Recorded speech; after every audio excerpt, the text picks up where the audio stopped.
Here is my Super Smash Bros. Ultimate tier list from F to S rank, and I will explain the why behind each character's placement. I know this game very well, yet there are countless better players than me who have many other preferences. I'm not exactly saying which players are bad and good.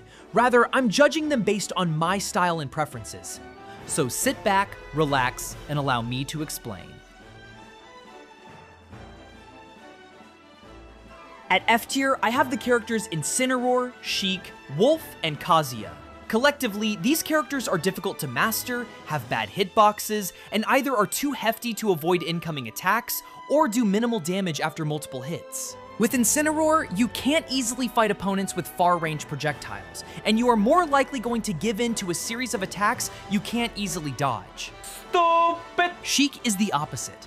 She is very quick like a good character, but does barely any damage, and requires good timing for every hit. The only thing this character is good at is being annoying, not efficient, especially against heavyweights. On top of that, Wolf is just a slower version of Fox, and his strength doesn't make up for his lack of agility.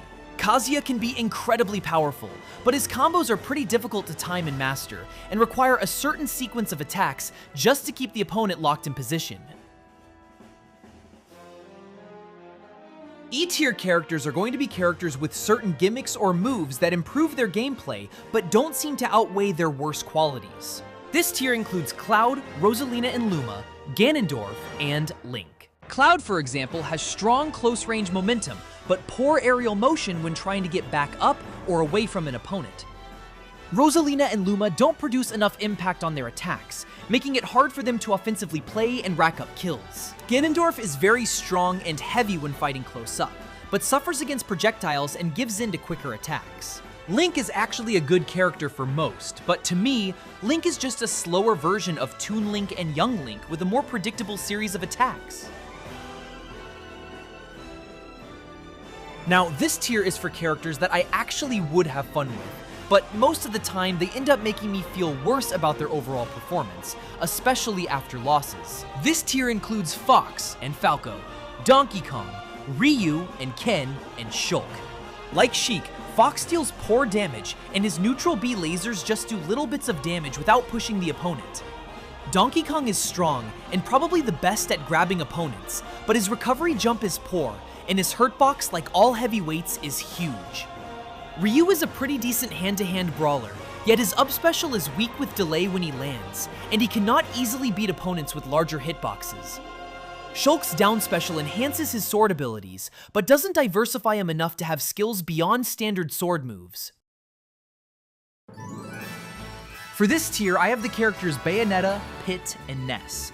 I have a meh attitude with these three and don't see them as special as the rest, but they still have impactful movesets that set them apart from the previous characters I've talked about. Bayonetta has aerial combos that can leave opponents trapped, confused, and annoyed, but all that work can be easily avoided with a counter or initial air dodge. Pit is just a weaker version of Dark Pit when it comes to his side special and special moves. Ness definitely seems more annoying than Lucas with his PK Fire, but his essential grab has worse range than Lucas's, making it harder for him to maneuver opponents and recover a fall. These are the characters I seldom enjoy to play, but usually have a certain weakness that the opponent can overcome. This tier includes Jigglypuff, Marth and Lucina, Samus and Dark Samus, and Corrin. Jigglypuff is an aerial master and can even float under and across standard stages. However, Jigglypuff is one of the lightest characters in the game and dies instantly when its shield is broken. Marth is a great sword fighter with quick reflexes and minimal delay after his hits, but I think it is harder for him to maintain consistent combos without giving in to projectiles. Samus is great at far-range attacks, and I appreciate Samus for that. However, her short-range moves aren't too strong, making her more suitable if she keeps her distance. Corrin has a great diversity of moves, but has below-average mobility and linear recovery that makes him or her struggle against fast or camping opponents. C+ tier characters include those who I am good at racking up damage with, yet have poor up specials or aren't good at finishing off the opponent. Pikachu and Pichu are good at keeping at pace with the opponent with their combos, but require technical precision. Richter has great range projectiles and attacks, but aren't great at launching the opponent. Little Mac is the perfect fit for personal battles, but has the worst up special in the game. Bowser can take a lot of damage as the heaviest character, but suffers mobility. Okay, look, I'm gonna have to give you a B-, okay? Now we're getting to the more solid choices. These are the characters that have moves that complement the rest of their skill set and help me figure out how to overcome my opponents. Mewtwo has exceptional mobility, devastating aerial attacks, and a powerful charge-up projectile. Yet for his size, he is somehow a lightweight and lacks advantage to heavier opponents. Captain Falcon is like a fast Ganondorf who can still hit hard, but is still exclusively a short-range fighter.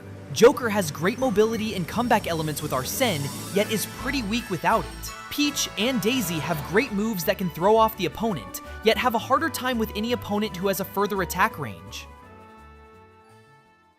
These are the characters that are commonly seen as superior options, and I agree. With characters such as Kirby, Sora, Mega Man, and Steve, I am much better at avoiding dangerous attacks from my opponents and offensively overcoming them. Greninja has great agility and lacks a bit of strength, but makes up for it with moves like his counter.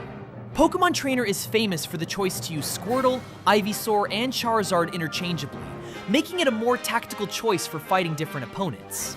Dr. Mario is agile like Mario and Luigi, but his down special that allows him to spin is perfect for breaking free from deadly combos, and can even extend his jumps. Ice Climbers is great at close range comboing, and has an exceptional final smash, but overall, this character is only strongest when in a pair. I was going to put these characters in A or even S tier, but they belong a tier below because they are more difficult for me to consistently win, especially in online Smash. These are the characters that I can easily win with against amateur players, but lack the ability to make comebacks when losing against difficult players. Pyra and Mythra are pretty unfair characters to come across, and their damage and speed can come hand in hand. Dark Pit is, like I said earlier, a stronger version of Pit and is great with ground attacking and even better with aerial moves. Sonic is great at quick combos, for he's the fastest character in the game. Diddy Kong is entertaining because of his agility and is great at picking up items with ease during an items battle. These are the characters I normally enjoy playing with in competitive matches. Characters like Robin and Rob are great with quick and effective projectiles, while Inkling, Mr. Game & Watch, and Yoshi are talented with quick tap combos that are suitable for finishing off opponents. Even though Ridley is a heavy weight, his recovery jump is decent and his moves deal good damage. Plus, his final smash immediately defeats opponents if they reach 100%. Finally, these are my favorite characters, regardless if it's a casual or competitive match. They all make battles easier to win and just are more fun to play with. King K. Rool is not just a strong heavyweight, he has a good recovery up special, 2 kinds of projectiles, and a reflect. King Dedede has strong hammer combos and smashes that can send opponents flying. Piranha Plant has a very heavy spike ball for his special, can stretch, and can aim to do a powerful bite with his down special, and can rack up lots of damage with toxic gas using his side special. Hero can blow critical damage with his sword, and has various attacks he can use with his magic power.